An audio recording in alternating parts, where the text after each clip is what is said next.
morning, everyone, to our YouTube channel and what we have going, which we're rolling with. It's the 2025 Free Agent Preview. I'm JT. That's the soon-to-be Hall of Famer, Eric Allen. And now we get running backs and linebackers. And this is big because there's a couple of pieces on the chessboard that you think the Raiders want to keep. And there's a couple other teams out there when it comes to linebackers saying, I like a couple of those guys. Maybe we want them. Yeah, JT, let's start at the linebacker position. This defense has been pretty good for the most part, considering everything that's going on with the injuries. And the linebacker, for the first time in a long time, Spillane has really been the solid piece to that football team in the middle of the football field. That second level is so important because we all know up front what we have and what's been going on up front in the National Football League.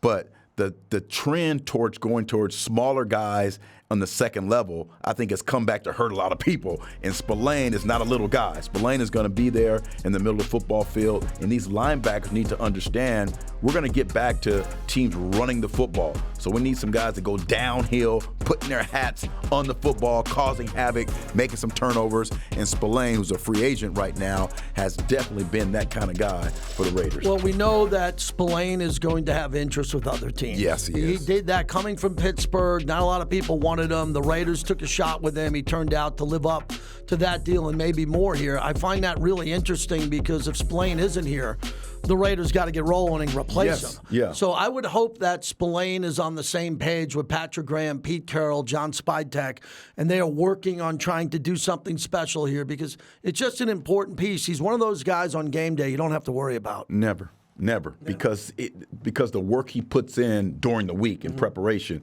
And you see the names on the list, Gaynor, Burney.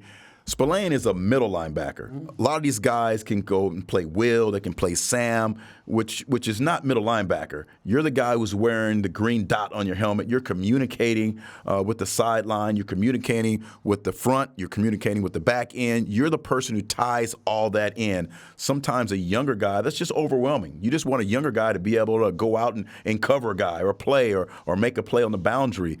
Spillane has done it all. And any middle linebacker that comes in here has to play up to that capability. I believe he had 150-something plus tackles or something like that. So if he's not here, whoever replaces him has to have that same or better impact if you're not going to pay Spillane. Now, I believe the three most important players on the team when healthy in the past were Christian Wilkins, who was injured, Max Crosby, who was injured at the end of the year, and Robert Spillane, who's the toughest player and plays through injury.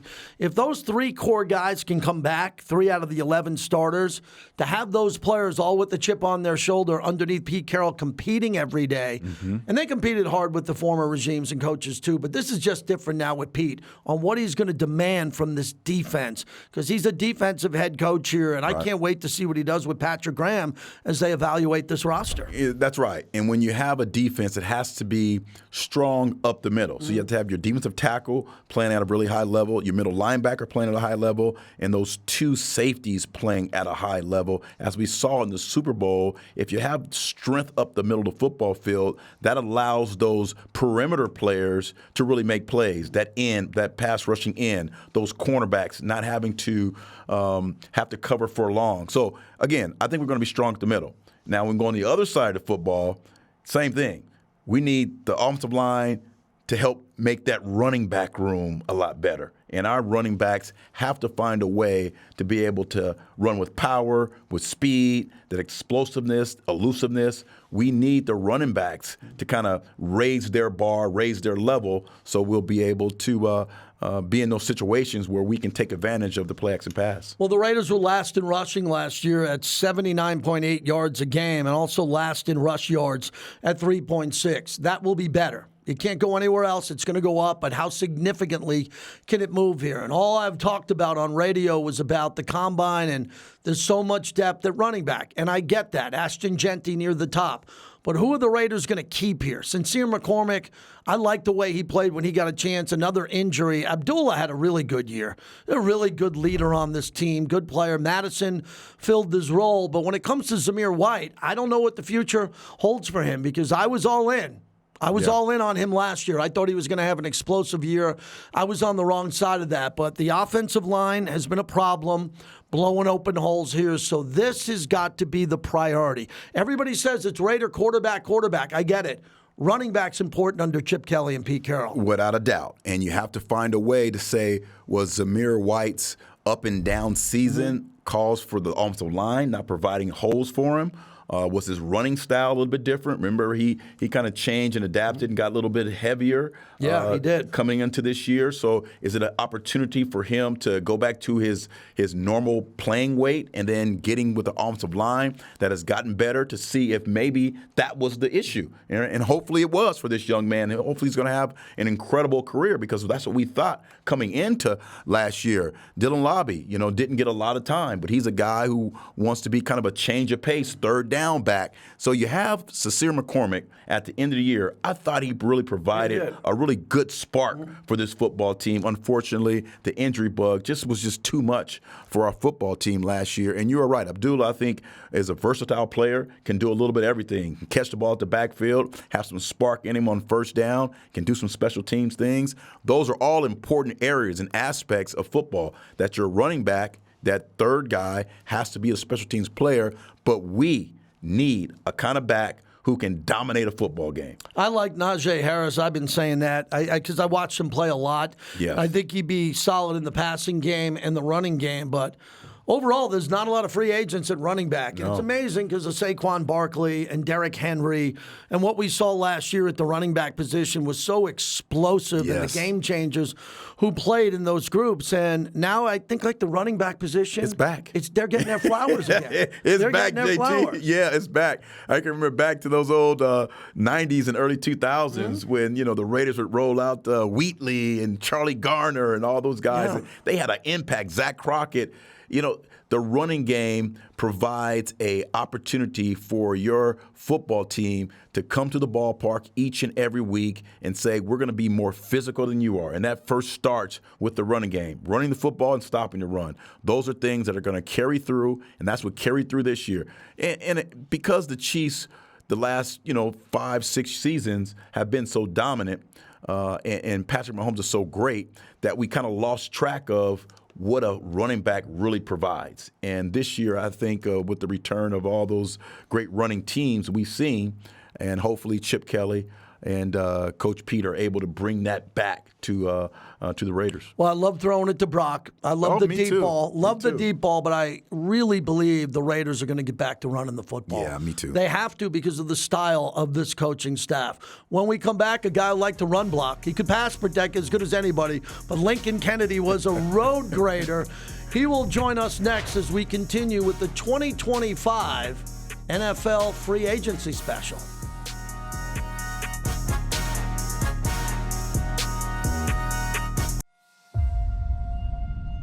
Commitment to excellence. That's what this organization is all about.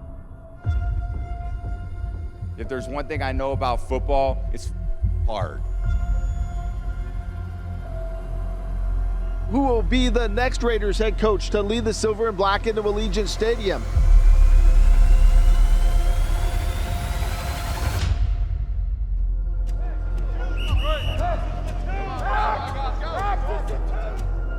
MD is going to introduce you, and then you're going up to the stage you're sitting.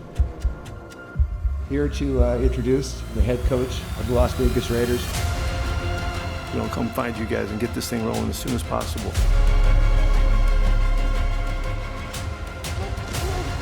I'm anticipating that we're going to find that rhythm right here, right now.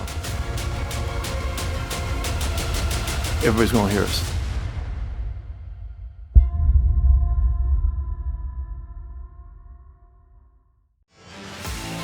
The Raiders 2025 free agency preview is brought to you by Allegiant, the official airline of the Raiders.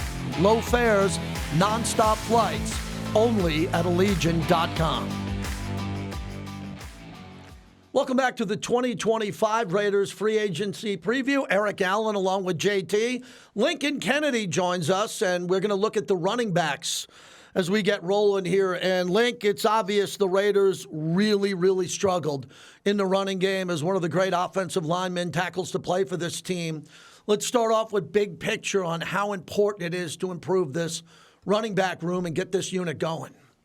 Well, look at it. The coaching staff last year, before their departure, were really trusting the fact that the Raiders are going to have a decent run game. They were looking forward to it, and they thought it was going to take the pressure off the quarterback, whomever it may be, Gardner Minshew or Aiden O'Connell. It didn't work that way, and you saw how the offense struggled mightily. Look, they tried to get it off the ground very early. It didn't happen. You had a plethora of running backs coming in and out, playing the football game. And look, I don't think it's the running back's fault for the most part. We've had many shows where we've talked, guys, and I said the offensive line has got to play better.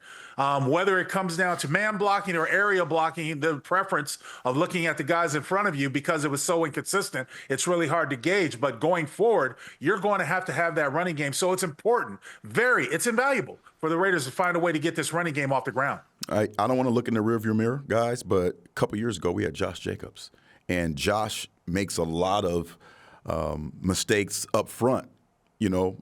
Not mistakes. He was a tremendous football player, and we were spoiled a little bit. So I think we were kind of thinking, hey, you know what? We'll be able to kind of work this by committee. No, this is an area of the football team that needs to be an explosive, impactful position. And some of the guys on our football team just didn't live up to it last year because of offensive line issues, because of the wrong body types or whatever it is.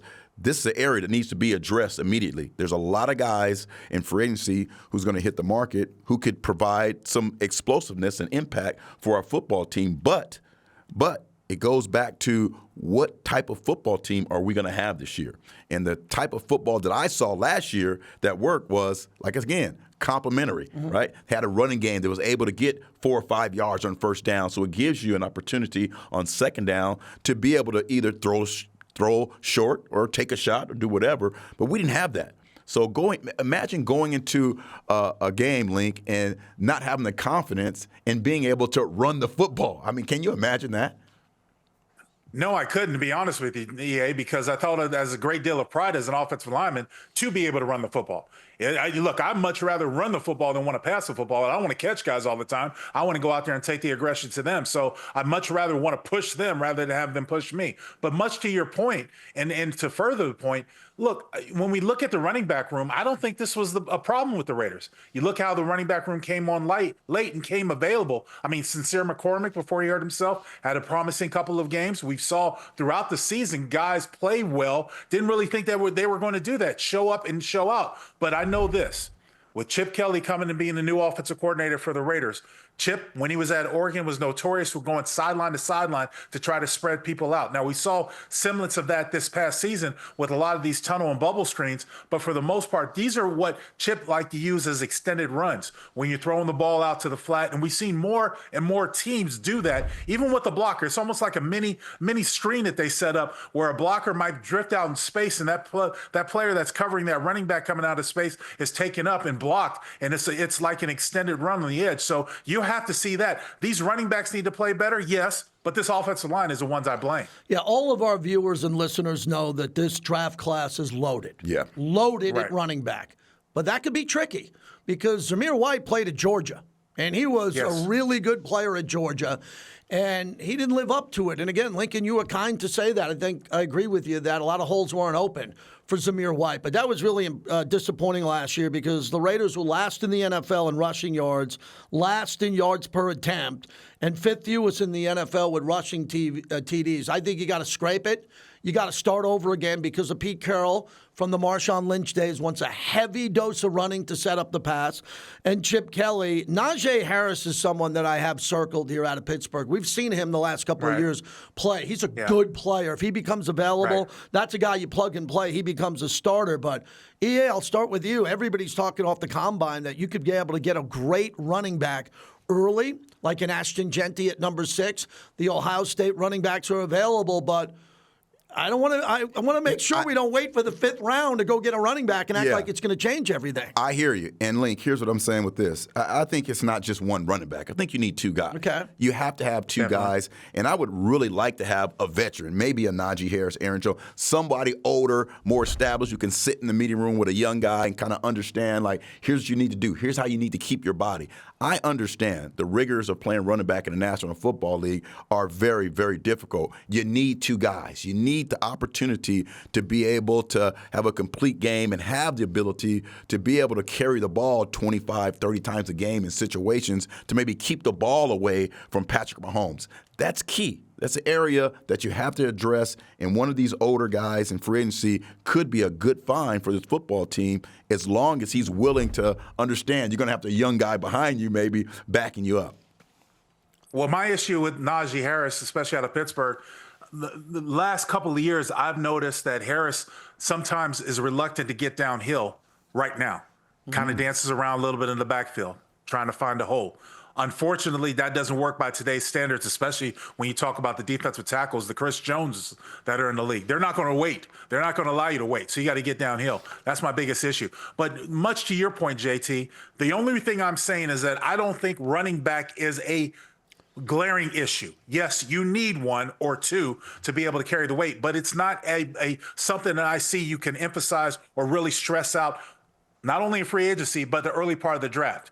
3rd, 4th round pick, maybe to create depth. I think you can do that. From what you have right now in that running back room, and depending on where you want to go with some of the veterans that you already have in place, I don't think you need to shop around. I'm more inclined when we turn the page to look at the linebacker side of the football when we're talking about defensive, JT and EA. But running back room, I think, is pretty solid, and I don't think it deserves a great deal of interest outside of that right now. All right, let's move to the linebacker position. And EA knows, put a seatbelt on me. I get real worked up on this topic because I grew up in the Lawrence Taylor era, and that's spoiled, and Ray Lewis. And I want to see linebackers who can go sideline to sideline, line up on the edge and get to the quarterback, and are vicious athletes when it comes to tackling. And quite frankly, the Raiders have been really poor at this for a long period of time.